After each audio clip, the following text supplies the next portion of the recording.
Hello, and welcome back to the Audible Finish, a weekly show discussing the week gone by in the world of wrestling. My name is Dimitri Kalos, and I am your host for this series.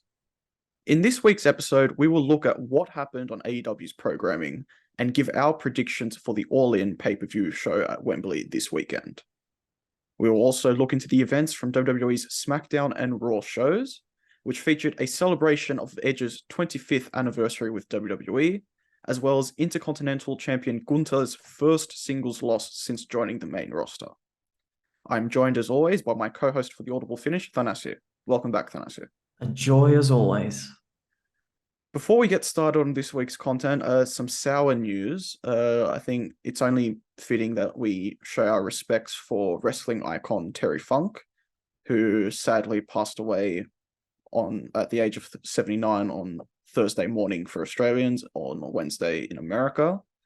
Admittedly, Terry Funk's best work was done way before our lifetimes, Thanasi, but we still do have memories of the man, particularly him wrestling at ECW One Night Stand in 2006 in what was an insane hardcore six-man match.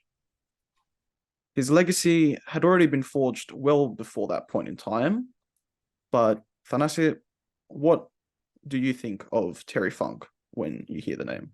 Well, I think, to be honest, the first thing that I think of is hardcore legend, and that is 100% true. But the thing is, we also haven't talked enough about the fact that he has a long history with the NWA as well, former heavyweight champion of the world. Definitely something that should be acknowledged, especially at a time when the NWA World's Championship actually did mean a lot more. It wasn't just about the history like it is nowadays. Back then, it was the real World Championship.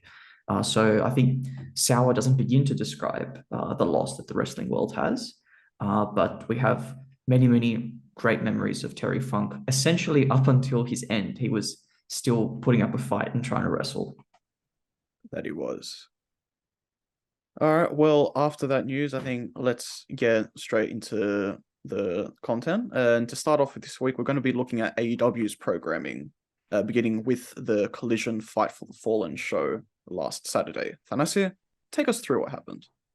Well, we opened up with an excellent, brief but excellent segment where Samoa Joe is attacked by the Golden Vampire, a conquistador-looking figure who performs a corner shining wizard and GTS on on the King of Television. He unmasks, and it is indeed CM Punk, who simply says, "I accept your challenge."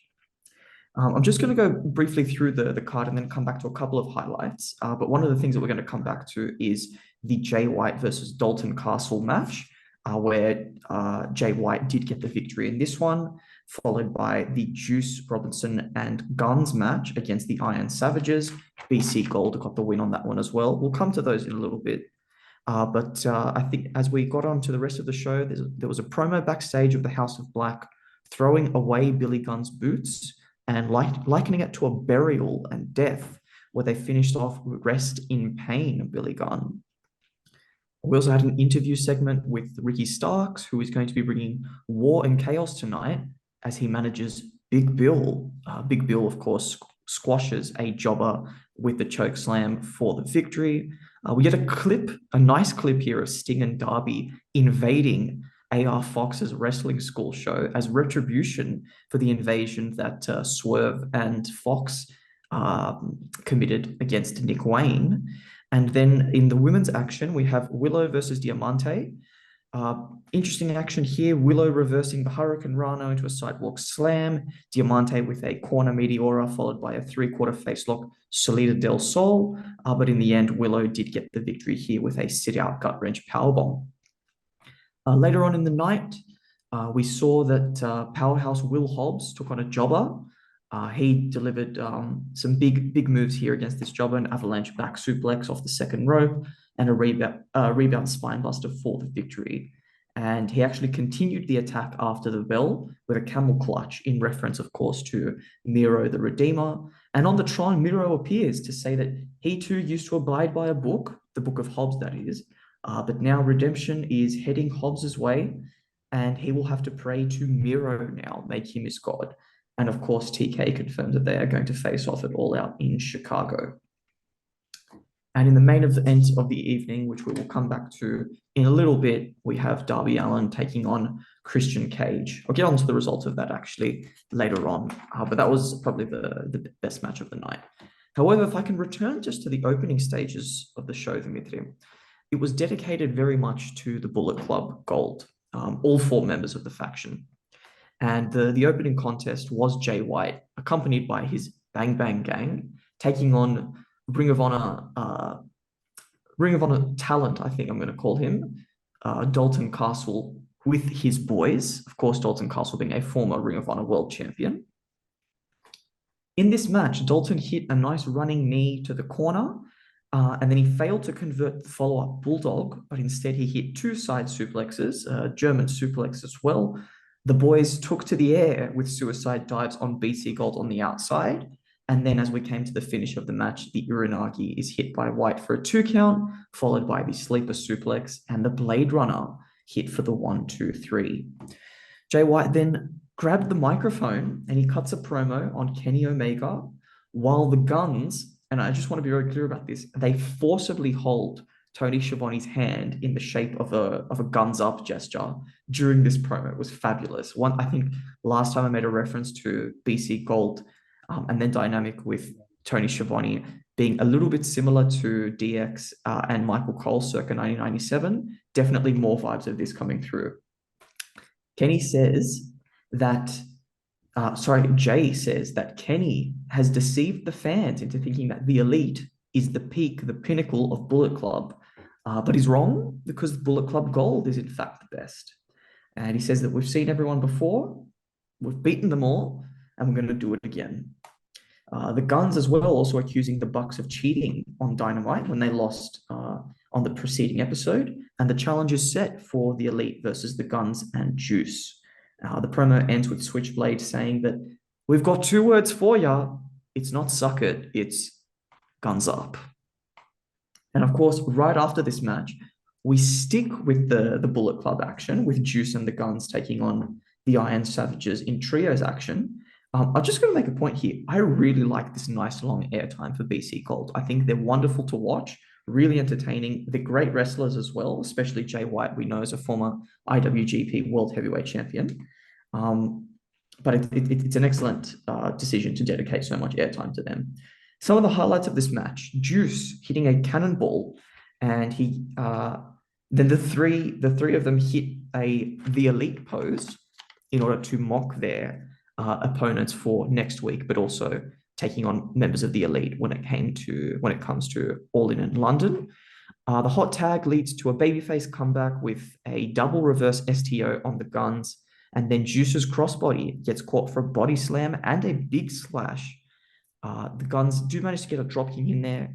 They hit a Fame Asa, homage to their father, followed by a flapjack reverse STO, their tag finisher, and Juice gets the W with a forward falling DDT. Wins all round for all 4 members of the Bang Bang Gang on Collision. Now I'm just going to highlight a little bit of the main event here, which was, of course, Darby Allin versus Christian. JR was on commentary. It was great to hear his voice. Christian locked the shoulder to leverage it as he fell to deliver the DDT, and then Darby responded with a springboard crossbody off the bottom rope. There was a nice spot here where Christian placed the TNT strap in the corner, and then he made Darby crawl towards it before actually snatching it away and continuing the attack with a body slam, a forward falling inverted DDT, and then he sets up for the spear. Darby catches him and delivers an Ace of Spades powerbomb. Darby then takes to the skies for a coffin drop on Luchasaurus on the outside, not onto Christian on the inside.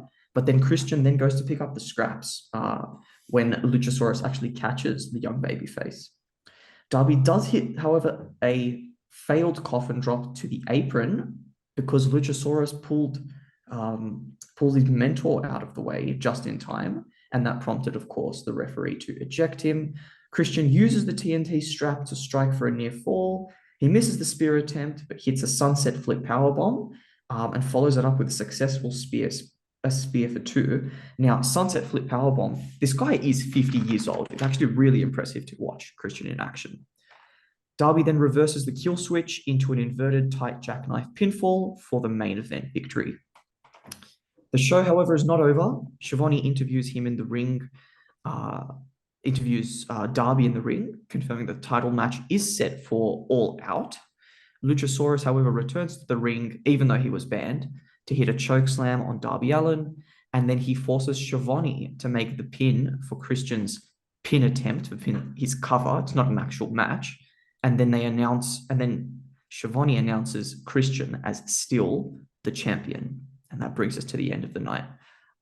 Very, very heavy heel tactics being used, but they're getting results. They're getting reactions. Everyone loves to boo Christian. Absolutely. And Christian Cage is definitely one of my favorites, not just right now, but just of all time. Just I love the guy. And there was some excellent, as you said, heel work that he was doing. Particularly what I loved is at the beginning of the match, he actually kissed the belt. And this is just building up like something that I love, this dynamic of him pretending to be the TNT champion when he's not really. And actually, I will say that I'm a bit worried that we're not going to get enough of this, because at All Out, potentially Darby Allin will get the win and become the new TNT champion, which means we'll stop seeing these heelish antics from Christian. But we'll wait and see. Obviously, we've got a whole pay-per-view before we even have to worry about that, which we're going to get into a bit later on. So let's now move on to what happened on Dynamite. And Dynamite was part of what's their upcoming Fyter Fest week of programming. Dynamite was supposed to start with the Elite versus Bullet Club Gold, but it quickly just turned into a huge brawl instead, with FTR actually running in to help make the save. So that's how we started, and this is building the tension ahead of All In. Following that, MJF had a backstage interview with Renee Paquette, reflecting on the upcoming Wembley show and the fractured moments of his friendship with Adam Cole, which MJF explained comes to the fact that they are brothers. Sometimes they have these dramas, but there is love there. Jon Moxley defeated Rey Fenix by knockout in what was the actual opening contest of the night.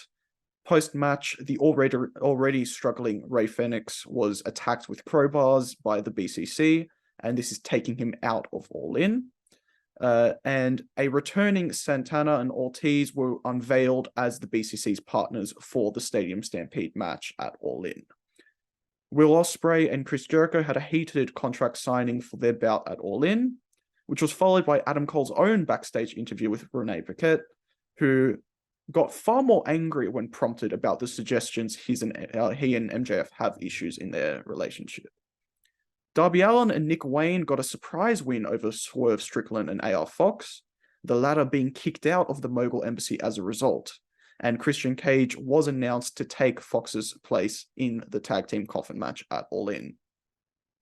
FTR and the Young Bucks both had a backstage interview with Renee Paquette ahead of their match, with the Young Bucks stating this match will have a devastating effect on FTR's legacy should they lose. Ruby Soho beat Sky Blue, followed by another backstage interview with Renee, so she was really working quite the night this Dynamite. And this time it was Roderick Strong, and he was saying that we're going to see the real MJF and we're going to see the real Adam Cole at All In. A returning Billy Gunn came to the aid of the Acclaimed to fight off the House of Black, with Billy issuing the challenge to meet one more time at All In for the Trios Championships.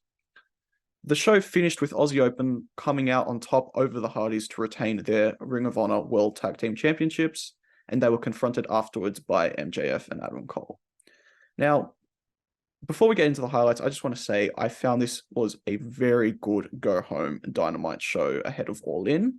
I think that they packed in a lot that is worth going into, which I will go very shortly. The only concern I have is that it kind of feels like some of this could have been put in the previous weeks to help that programming be a bit more engaging and entertaining. So to start off with the highlights, let's discuss the MJF Adam Cole stuff. Overall, I am really loving the build that they've done heading into All In with all this stuff. I particularly enjoyed the backstage interview segments, and I loved the the way that they contrasted with one another. For example, in the first one, you see screen from the viewer's perspective, on the screen left was MJF with Renee on the right, and this was inverted when it came for Adam Cole's interview.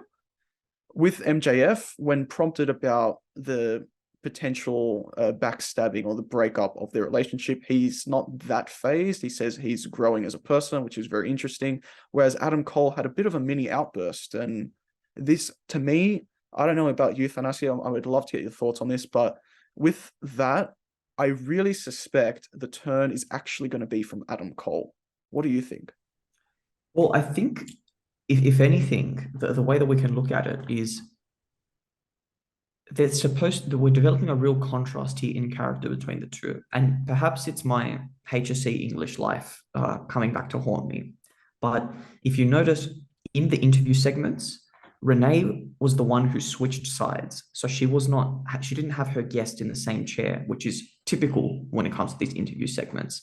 So Adam Cole was sitting on one side of our screen. MJF was sitting on a different side of our screen. I think the part that I thought was interesting is that MJF actually asked the audience, he asked all of us to be vulnerable with him, and that we're going to get the best reward. And I think that there's both an in kayfabe and an out of kayfabe implication here. And that's that in the story that we become vulnerable, it's good to be friends, we're going to get the friendship aspect out of it. But also, if we allow ourselves to love this relationship, then we as the fans are going to get the best feeling of disappointment. And I mean that genuinely, a really great feeling of disappointment, let down when they break up, which is exactly the emotional roller coaster that we want to be feeling. Absolutely. And we'll see how this develops at All In. The other highlight I want to talk about next is the Jon Moxley versus Rey Fenix match and the Santana and Ortiz return. Now, the match itself was definitely match of the night from the show. And there were some things that I really loved about it and others that I felt were just minor complaints that could have made, like, if that didn't exist, could have elevated the quality. And what I mean by that is the match's story was about Rey Fenix's head injury. So very early, he dove twice from the ring to Jon Moxley on the outside, suicide dives. And on the second landing, he sort of stayed down a bit groggy. And you got the implication that it was a head knock. And straight away, Jon Moxley pounds on this. He actually stomps him into the ramp, very much Seth Rollins style. He had gotten a chokehold on even earlier before that. And the match, I think, was at its strongest when Moxley was targeting the head. He hit a pile driver. He has the chokehold. He even hit an avalanche death rider from the top rope. And that actually is one of the issues I had with the match, is that there were moments where, for the sake of Rey Fenix getting his offense in, he would sort of almost like forget that the head injury was giving him trouble and just make sure he can get through his offense before then selling again. And when you get an avalanche death rider, just in general, that should finish the match. But when you're already selling a head injury, I feel like it was already a no-brainer, but that should be the nail in the coffin. That has to be the end, because if you're going to sell this guy's got a head injury, then you've got to end it like that. And I think it was made worse by the fact that right after, he just gets choked out. So I liked the story they were telling in the match, but I just wish that they sort of refined that element a little bit more. The return itself of Santana and Ortiz, I think, is really good. I think it took a lot of people by surprise, which is perfect. And I think it makes sense as a narrative to have them involved, because we've got Eddie Kingston on the other side.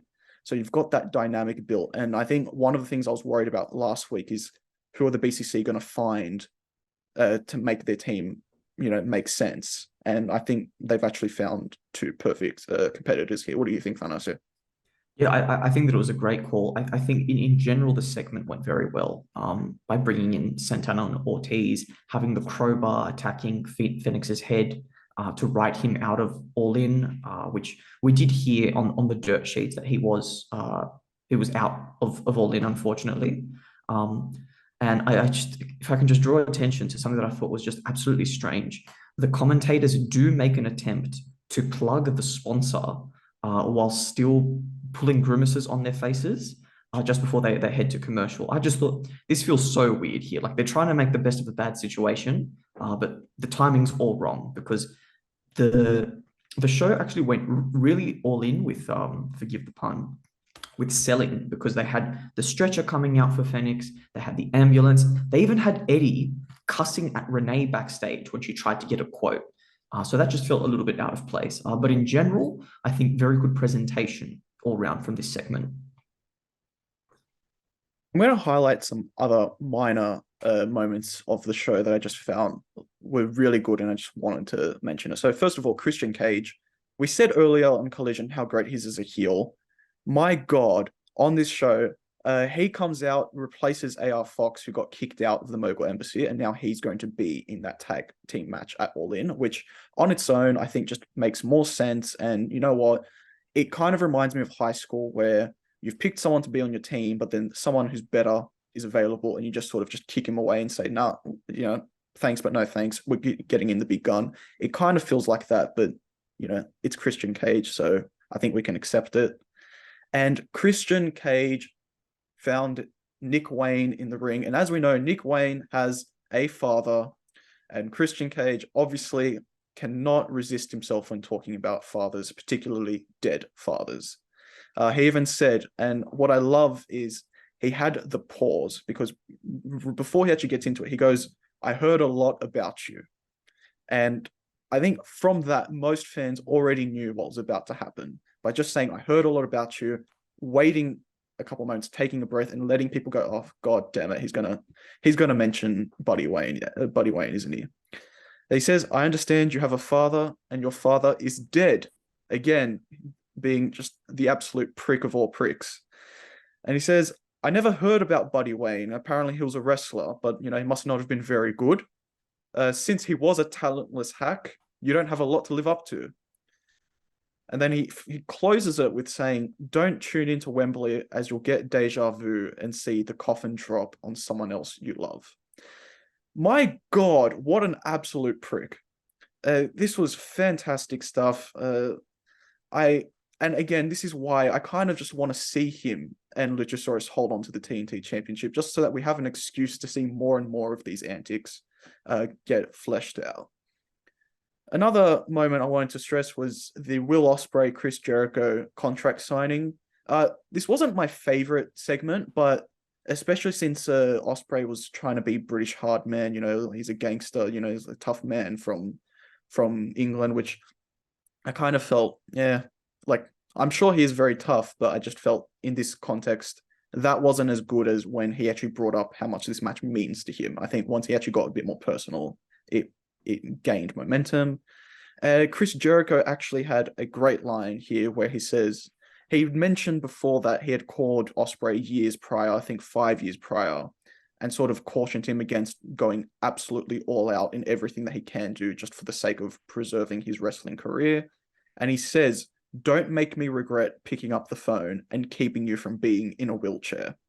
Now, great line, and I think it shows that Chris Jericho, he's not at the peak of his powers, in my opinion, but he still comes out with these golden nuggets every now and then. I thought that was a great line.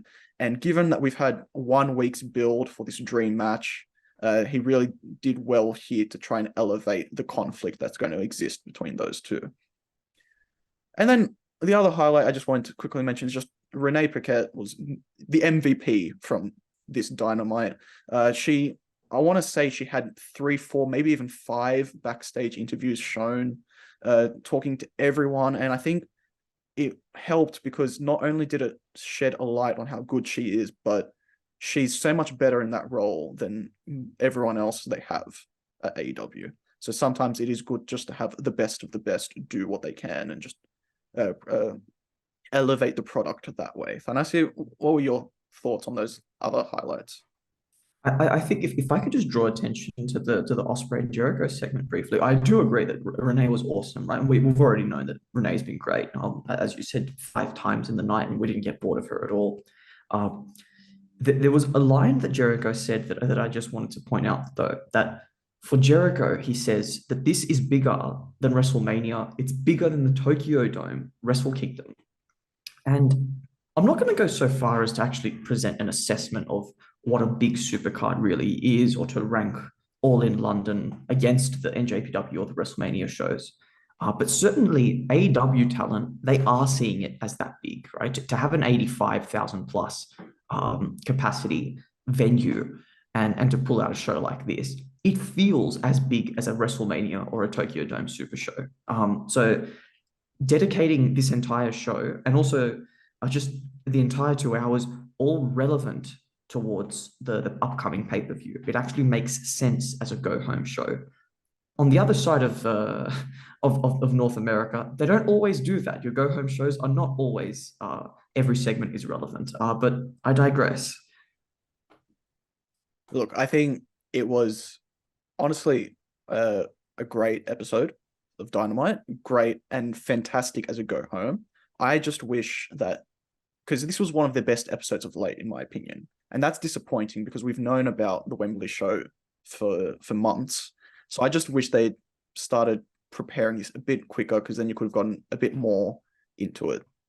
I do think, just to point out, that it would have been nice to have had perhaps the Hardys and an Aussie Open match earlier in this cycle. We didn't need it as the main event of the go home show. We could have had that kind of a confrontation to set up Adam Cole and MJF going head to head.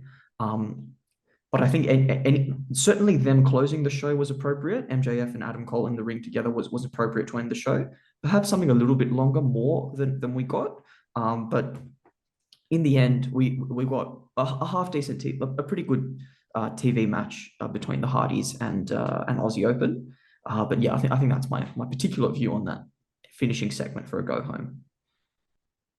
Well, on that note, I think it's now time for us to make our predictions for All In 2023. Now, we normally wouldn't discuss pre-show matches in such a prediction segment, but given the context with Aussie Open going up against MJF and Adam Cole and the way they've publicized that to be almost as worthy as a main event match, as a main card match, sorry, not main event. They're not quite there yet. We'll add that in, and we're going to open with that match's prediction. So, Thanasi, who have you got? Well, I said it last week, and I'm going to say it again. I'm seeing a comparison between MJF and Adam Cole and John Cena and Shawn Michaels from 2007. So I think we have to see the main event of the biggest show be main evented by the co-holders of the World Tag Team Championships. So I'm going with MJF and Adam Cole as the winners. I don't disagree in the reasons you've given, but I disagree in the prediction, because I think Aussie Open's going to win it. A bit of bias there, maybe. I just want to help support our compatriots in our fellow Australians, but I don't know. I have a feeling that there'll be some sort of finish that sort of screws MJF and Adam Cole a bit, maybe with interference from Roderick Strong and the Kingdom or something. I don't know, but I just think they're going to retain, and it could build into the conflict where it's later on. It's like they've lost once and neither of them wants to lose again, especially for the prize that means most to them. So I've got Aussie Open going over MJF and Adam Cole. The next match we've got is FTR versus the Young Bucks. Now, this is one of the most anticipated, I feel, one's most anticipated matches for this card, and one of the biggest matches in the company's history, in my opinion. And I said, where do you see this going? Right now they're locked at 1-1 in their history. So this is the dead rubber, the match to decide once and for all who is the best tag team of this modern era. Who wins? Well, it's certainly not a dead rubber. It's the deciding rubber. And I think in this one, before a few days ago, when we found out about Cash Wheeler's arrest, I might have been a little bit on the fence about this, but I think, professionally speaking, that the right way to go is to take the belts off FTR and put them on the Young Bucks. So that's my prediction. It's a good prediction, Thanasi. Too bad it's going to be wrong, because FTR are going to win this match and prove they are the greatest tag team in modern wrestling history. I'm backing them. I think that, yes, this recent this recent controversy and issue that Cash Wheeler had, I'm not gonna lie, that did put a damper on my prediction a little bit. But I still think they're going to give it to them. And I think it was the fact that because they went so hard in on the legacy aspect on this week's Dynamite, it just makes me think that if the Young Bucks win now, that's burying FTR. That's them saying, no, you're not as good as us. You never will be. And I just think, and actually, to make a quick reference to that, on this week's Dynamite, the Young Bucks actually said, I believe it was Matt, who said something along the lines of, by the time we are retired, we will go down as the best, and FTR will be known as those guys the Young Bucks named on their YouTube channel. So I think they're going really hard. They're going a bit personal, and I just think because of that and the fact that I think FTR are the supreme tag team in modern wrestling, I'm backing them. The Supreme Leaders. Yes, absolutely. All right. What's the next match? The next match is the four-way for the AEW Women's World Championship. So this is going to be contested between Hikaru Shida, Toni Storm, Saraya. Is it Saraya or Soraya? It's Saraya. It's Saraya. And Dr. Britt Baker, DMD. Nancy, who have you got coming, winning this? Look, I think might put a bit of a damper on things in my general point of view when it comes to this. But essentially, with one interpretation, one could say that this is just one big, massive house show. I don't think AEW is seeing it this way. However, I'm making a reference to this because the rule with house shows is champion retains. And I genuinely believe that it's not time to take the belt off Hikaru Shida. So I'm going with her. I actually agree with you. I think that given that she won it very recently, it actually, for me, would make more sense let her win and actually have a reign. That being said, I think Dr. Britt Baker is going to win it. I have a feeling because she's considered Tony Khan's, number one women's wrestler, and I have the feeling that she will have some sort of say, and that they'll think to themselves, well, she's still probably one of the more popular women's wrestlers we've got, and let's just give her the big pop in front of the 80,000 plus crowd. So I've got her coming out on top. I wouldn't say this is my most confident prediction, but I have a feeling. Next, we've got Darby Allin and Sting versus Swerve Strickland and Christian Cage in a coffin match. That's it. Where do you see this going? I can only see it one way. With a show as big as this, you do need to pack it with babyface victories. And I think that there is a place for heel victories on this card, but not with this match. I think we've got Sting wrestling. I mean, the match is named after Darby Allin. Yes, we could have shenanigans with Luchasaurus getting involved, Nick Wayne coming, the rest of the Mogul Embassy. Yes, there is that possibility. But I think you got to back the baby faces for something like this. I completely agree. I think this is just the way it's got to go. I think, especially since it's a coffin match, I think just gimmick alone, you got to go with Darby and Sting.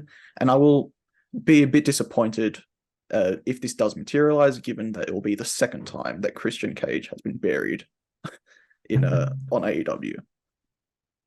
So the next match we've got is the Golden Elite. So Kota Ibushi, Kenny Omega, and Hangman Adam Page versus Konosuke Takeshita and Bullet Club Gold in the form of Juice Robinson and Jay White. So honestly, I'm going to give my prediction here first, just to change it up a bit. I think that the Golden Elite are going to take this. I think, given that they are the two of them are some of the main guys of AEW, I think they're going to give them this win. And I think because it's a 6-man, it's a way in which it doesn't really feel like either team will necessarily be take a lot badly from the loss. I think the Golden Elite are going to take this. Well, for me, I have the opposite view. I think that, like I said before, there's places for heel victories on this card to make the babyface victories look bigger. And I think that one of the places for it is this match. I think we've got to be going all in with Bullet Club Gold going forward. I really like their work.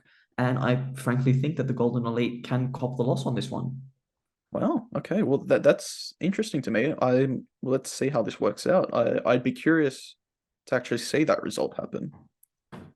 After that, we've got the Stadium Stampede match. So this is as of recording, we're given to understand it's a 5-on-5 match. So it's going to see Eddie Kingston, Orange Cassidy, the Best Friends, and Penta El Zero Miedo versus the Blackpool Combat Club and Santana and Ortiz. Then I say, how do you see this one going? I honestly don't have very many strong views here. We're going to have a surprise opponent, or surprise member on the babyface side. We're going to find out, I assume, at All In. I don't know if we're going to find out either at Collision or Rampage. Well, However, what do you mean bonus? Because if they do 5-on-5, they can just do the Best Friends, Eddie Kingston and Penta Zero Miedo, because that's already a 5. So we don't know that there's going to be a surprise, and that's why I who's say, what about for Ray Phoenix's exit? well, from what I understand, Blackpool Combat Club, which is Moxley, Castagnoli, and Wheeler Yuta, plus Santana and Ortiz, that's 5. On the babyface side, we already have 5. So unless they opt for the additional one on each side, they did advertise it as 6-on-6. Right. I just suspect, at least at the time of recording, as far as we're aware, it is a 5-on-5. Okay. So we don't know if they're going to make any additions. So does that change it at all for you? Nevertheless, I was going to go with anyway with the baby faces on this one. Okay. Yeah. I'm going to go with Blackpool Combat Club and Santana and Ortiz. I think it's, it's a bit of a vicious match type, so could fit in their streak. We've got Will Ospreay versus Chris Jericho next. For many, this is a dream match. Personally, it would have been a dream match when a couple of years ago, at the very least, when Jericho was a bit fitter and a bit younger and just could have given it everything. Not to say he can't still have a good match here, but you're not as confident that it will work out as good as it could be. That being said, then I say Will Ospreay, Chris Jericho. Where do you see this one going? Well, Will Ospreay made a big deal about the fact that his contract is expiring in 6 months. He wants to have these big victories under his belt, and he thinks also that he's bigger than Punk. He's bigger than Danielson. He's bigger than everyone. He's the best wrestler on the planet. I think he's going to walk out with his UK version of the IWGP US Heavyweight Championship. It's going to make him a massive babyface. He's the best wrestler. He's a babyface in the UK. He's surely got to be winning. I've got Jericho winning. I know it's a bit out there. I don't even want to see this happen, really. I think, it would make more sense for Ospreay to get the win, but I don't know. I just, when you have that sick feeling that it's not going to go, that doesn't work for me, brother type attitude. So I don't know. I got a feeling that maybe Jericho gets the win here. He shouldn't, but I think he might. Next up, we've got CM Punk versus Samoa Joe for the Real World Championship. This is another one of the really anticipated matches going into the card. And I say we're both big fans of both of these wrestlers. Indeed. So are you a bit torn with this match? I think that the real winner of this match, if all goes to plan, is the fans. And I know it's a bit of a cliche. Look, I don't envision a title change on this card for this particular world title. But I think that the point of this match is to have just a really, really excellent showcase of wrestling. It's not about title changes. However, for the result, yes, I am going for Punk on this one. As am I. I think Punk makes sense. I think to lose the Real World Championship, I think he should lose it to someone where it builds them up. Whereas Joe is a made man. He doesn't need it. He's already the World Television Champion in Ring of Honor. So I think it will be CM Punk. And I think this will be his first categorical, just no disputing a win over Samoa Joe in the first time in his career. Following that, we have House of Black versus Billy Gunn and the Acclaimed, and this is for the AEW World Trios Championships. Given everything that's happened, I think there is only one potential winner in this match instead of two, and that is Billy Gunn and the Acclaimed. And Thanasi, before you get into your prediction, can you attest to that on Saturday when we watched Collision, I said to you, my prediction is Billy Gunn will return to set up the trios championships rematch for All In, and that they would win. Can you attest to that? I can attest to that. I do admit that. However, what is actually happening is that Daddy Ass is retired. He's gone. We're not getting Daddy Ass Billy Gunn. We're getting Badass Billy Gunn. I thought I thought for a second when I was watching it that maybe we're actually going to get the one Billy Gunn and we were always just going to get uh, our socks knocked off. But yes, you are right. Yeah, you did predict it. You did call it. Fair call. Absolutely. And do you agree with my prediction here? Now The that I genuinely believe that the baby faces are going to get this. It doesn't have to be a long reign, but yes, that they will be winning this match. there we go. Hopefully it'll be a great heartwarming moment in front of the 80,000 plus in attendance. Okay, before we get into the main event, Thanasi, I was looking into Wikipedia as I usually do before these pay-per-views, and I saw what is a spoiler, I believe, for what's going to happen on Collision. Now, it was reported that Collision was actually pre-taped after Dynamite today because of the delay, and they decided to just get that programming out of the way to show on for this Saturday. And we knew from Dynamite that Jack Perry was going to try retire the FTW championship. It sounds like he didn't get there in time because, as far as I'm aware, it seems that Jack Perry is going to defend the FTW championship against Hook at All In as well. Now, obviously, we haven't seen Collision yet. This is reports, but if true, how do you see this going? Like you said, this is all based on reports. We haven't actually watched the episode. It has been taped. The episode has been taped. We haven't seen the content. Hasn't aired yet at time of recording. If this match does indeed go ahead, I actually do think it's hard to predict without seeing the context of it. But I would genuinely say that the right call would be to use our heel victory here with Jack Perry still going over. I think, yes, we can find some way to get the belt off him or for someone to defeat him. But no, I'm not confident enough to say that it's time to take the belt off him just yet. Well, Thanasi, I'm going to disagree with you. I actually would prefer to see Jack Perry have it just because I'm enjoying him uh, in this heel role. I think it doesn't necessarily come natural to him, but he's still getting to it, and I think he's a bit more engaging in this role. But I think Hook's going to win. I think they're going to give them that babyface pop, and I would like to see the FTW Championship retired at some point in the near future, just because it doesn't add anything extra to the programming. It fits certain wrestlers very nicely, but I think it could be seen as a distraction, and by retiring it, you could even allow wrestlers like Hook to start aspiring for higher honors. This takes us into the main event of AEW's All In Wembley show for this year, and it's MJF versus Adam Cole, baby. Then I say this is the big one. How do you see this going? I think the point to be made here is that this very well may be the culmination of the story. And as we know with wrestling, it's not always about the results. Yes, we want to see the results that give us some satisfaction. But I think in this one, the results that we're looking for is not title change or title retention. It's about seeing where this friendship blossoming is going to end up. And I think overall, I hope overall that we're going to get some satisfaction here with some kind of a turn, some kind of a result. Frankly, they could actually extend it even longer and keep it going, say, to the next pay-per-view a week later at All Out, and then just have some kind of like a dirty finish. I wouldn't like a dirty finish to end a pay-per-view as big as this. However, mathematically speaking, MJF's title reign has not gone on long enough. He's still an excellent wrestler. And I think he's going to retain by some way. I don't know how, but I do think he's going to use some kind of a method to retain the title, whether it be clean or dirty. What do you reckon? I've really enjoyed the build to this match, but the thing that's really terrifying me is that I think MJF is best as the heel of all heels, the best heel in the business when he's going at it, in my opinion, currently.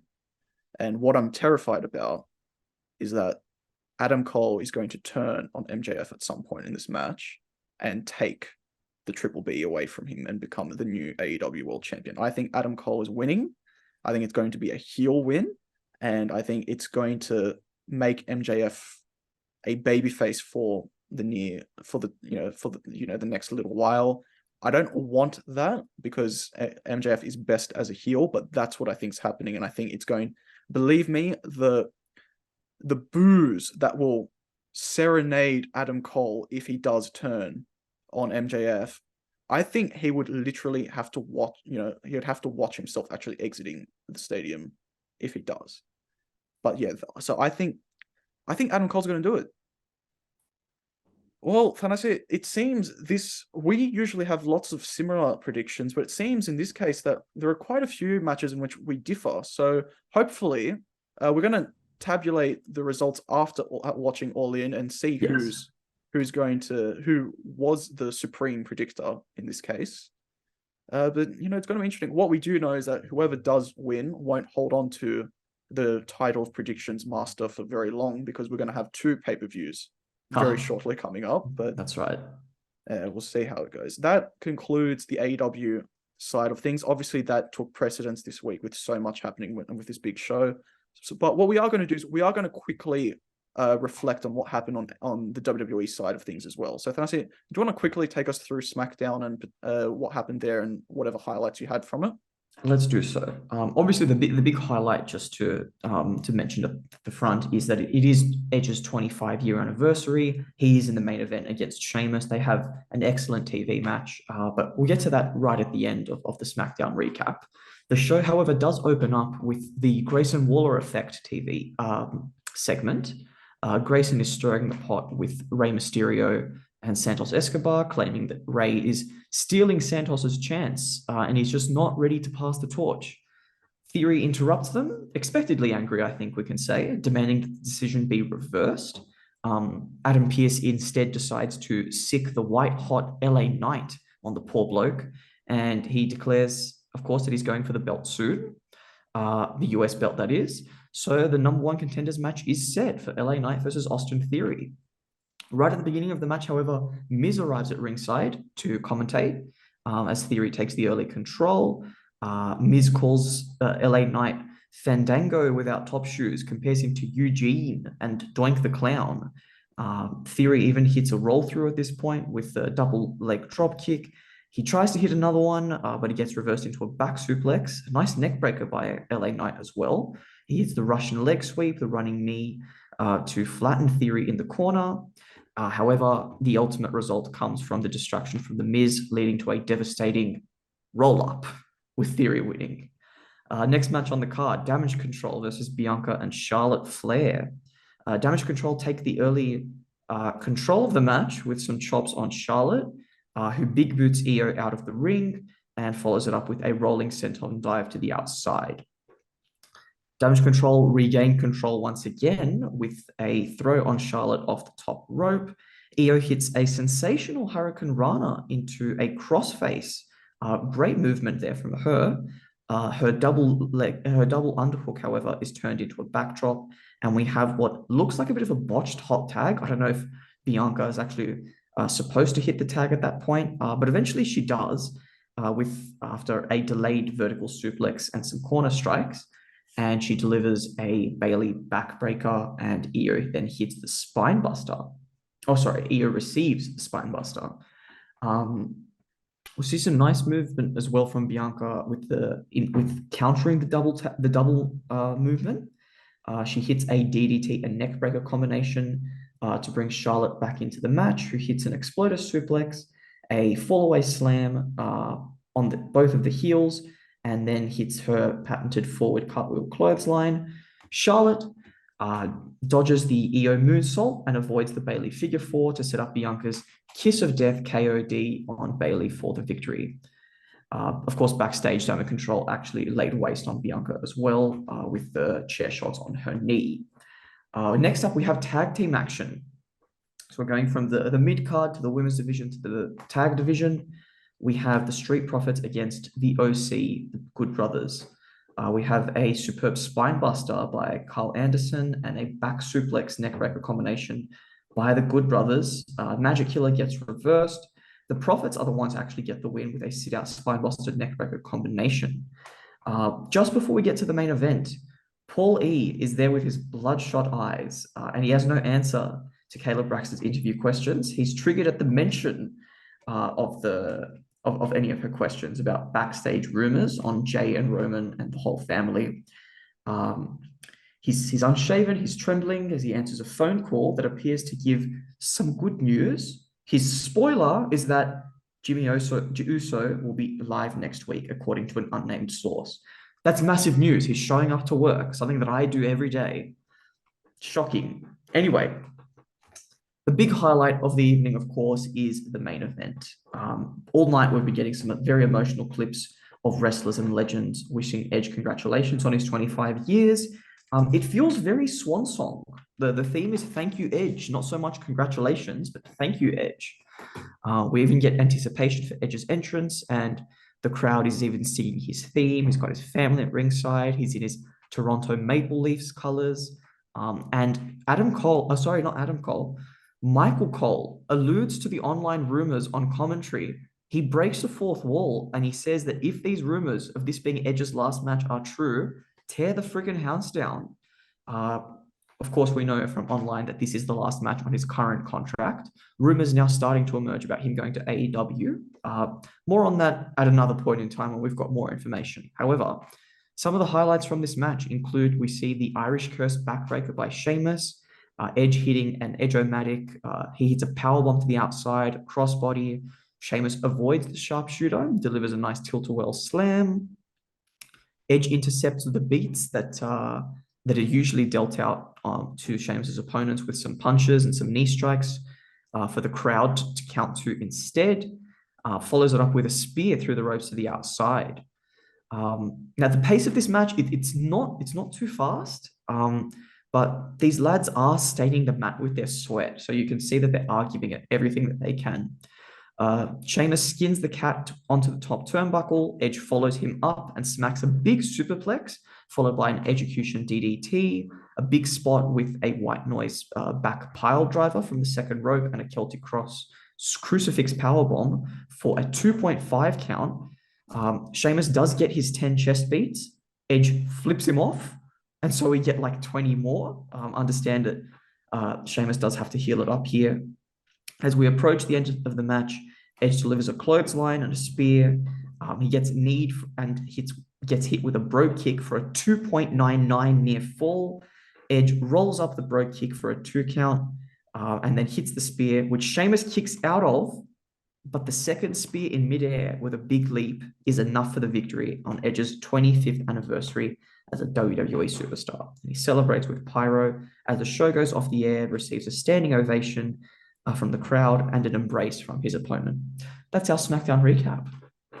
It was a good SmackDown to honor the legacy of one of their greatest superstars in Edge. Hopefully this isn't the end of his time as a wrestler, but we'll see exactly what lies in the future for him. Let's now move on to this week's Raw. So a quick rundown of what happened on Raw. It started with Sami Zayn coming out to a huge pop in front of the Quebec faithful before being surrounded in the ring by the Judgment Day. He says on the mic, "Do you really think I would have come here of all places alone?" And this teases everyone, and who else but Kevin Owens comes back, makes his return for the save, takes care of the Judgment Day before suggesting a match between him and Sami and 2 of the Judgment Day, whoever they choose. The New Day defeated Drew McIntyre and Matt Riddle in the opening match, thanks in large to major interference by the Viking Raiders, who attacked both teams post-match. A pre-recorded video played of Shayna Baszler looking all tough, followed by the announcement that John Cena will appear on the September 1st SmackDown edition. Chad Gable beat Gunther by countout in their Intercontinental Championship match. And this is Gunther's first singles loss since joining the main roster. A bit more on that later. A pre-recorded video played of Shinsuke Nakamura explaining his actions last week. Again, a bit more on that a bit later. Rhea Ripley quickly defeated Candice LeRae before Raquel Rodriguez ran out, attacking Ripley and confirming that she's completely recovered and that they will meet at Backlash for the Women's World Championship. Following that, there was a backstage video of Tommaso Ciampa proclaiming his frustrations at falling short in recent weeks, and that to guys like Nakamura and Gable who are now competing for high honors. And he says he's not just here to play the game, but he's here to take over. Akira Tozawa earned an upset win over The Miz, who was distracted by LA Knight at ringside, and Becky Lynch faced off with Trish Stratus in the ring after it was announced their steel cage match will take place at Payback, with the man also revealing she'll take on Zoe Stark next week in a Falls Count Anywhere match. Sami Zayn and Kevin Owens faced the team of Finn Balor and Damian Priest, which was decided by Rhea Ripley, and the match finished prematurely in a DQ finish after Owens caught the Money in the Bank briefcase thrown by JD McDonough and smashed Balor over the head with it. This match turned into a 6-man after the Judgment Day attacked Sami and KO, and Cody Rhodes made the save, with Cody and Dominic joining into the match to make it 6-man, and the babyface came out victorious. So just a couple slight small highlights I want to talk about. Firstly, the Gunther Chad Gable match, a solid TV match, but what was really interesting about it is that Chad Gable actually handed Gunther his first singles loss on the main roster. Now, obviously, this wasn't by pinfall or submission, and it didn't take away the Intercontinental Championship from him, but still, it's a major accomplishment, and this is setting up their match at Payback. So they're going to have a rematch. All in all, very newsworthy, and I will say that I found it a bit odd that Chad Gable was celebrating it as hard as he did, because he didn't know at that time he was going to get another chance for the IC championship. I got some vibes of Lex Luger celebrating at WrestleMania when he won by countout. But yeah, very, very interesting to see such a hard celebration. Nevertheless, he is fortunate because he will get that rematch, and he's got this psychological edge over Gunther now. So it will be interesting to see where this plays, where this goes. The other highlight I want to talk about is the Nakamura Rollins stuff. So Shinsuke Nakamura had a video, a pre-recorded, almost vignette type video, where he explained why he did what he did. Now, some of it was in Japanese, and this time we got some subtitles. And he's talking again, echoing these sentiments that he wants to compete for the World Championship, and this is the way to do it. And he revealed what he whispered to Seth that unsettled him so much last week, which is, "I know about your back." And this was elaborated on in the video, where he revealed that he knows that Seth Rollins has been dealing with fractures in his back, issues that he's had with it in the past 4 years, and that he's gonna, obviously it seems like he's gonna make the most of that injury to try and make sure he gets the World Championship, the thing that he desires so much. Seth Rollins had a backstage interview where he actually confirmed that was true. He says he has 2 fractures in his lumbar spine, and he's had that for the past 4 years. He said that he took offense to how far Nakamura went in this vignette. Nakamura made reference to his wife and his daughter, which he really didn't like, and he said, "Now you're going too far," and he challenges him to meet him again in the ring next week, which is no doubt going to be another face-off ahead of their Payback match. The only issue I had with this is I wish this stuff had happened earlier. I wish there was that this feud was actually built up and it wasn't just a 2-3 week thing, because right now it just doesn't feel like it's the right time to give Nakamura the championship, because you haven't let the rivalry breathe. But at the same time, this thing is so heelish and so personal that it feels like he could be another person where he justifiably wins it and it makes sense in the eyes of the viewer. So I don't know where they're going with this. You'd have to assume that Seth would win at the very least his first bout and potentially have a rematch. But all in all, it was a good Raw. I wouldn't say it was great. As I think hopefully next week they build up a lot of it, especially when you've got guys like Sami Zayn, Kevin Owens, the Judgment Day, and Cody Rhodes, who don't even know yet what they're going to do at Payback. But we'll see how this goes. Can I see any thoughts on Raw? Look, I think something that I'm going to say about Raw is about the main event scene. And I was looking at some stats actually earlier today, and apparently 14 of the last 16 of the of episodes of Raw have been main evented by the Judgment Day in some capacity.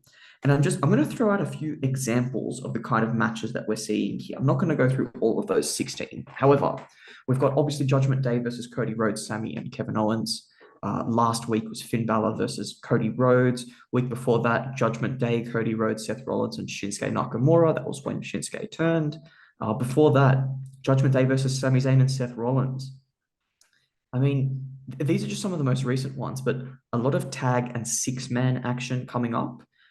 Notably, the people that are also featuring in this main event scene are Seth Rollins, the world champion, Sami Zayn, the world tag team champion, Cody Rhodes, one of the top baby faces. So it is clear that Raw recognizes where the main event talent is. They're not misplacing them.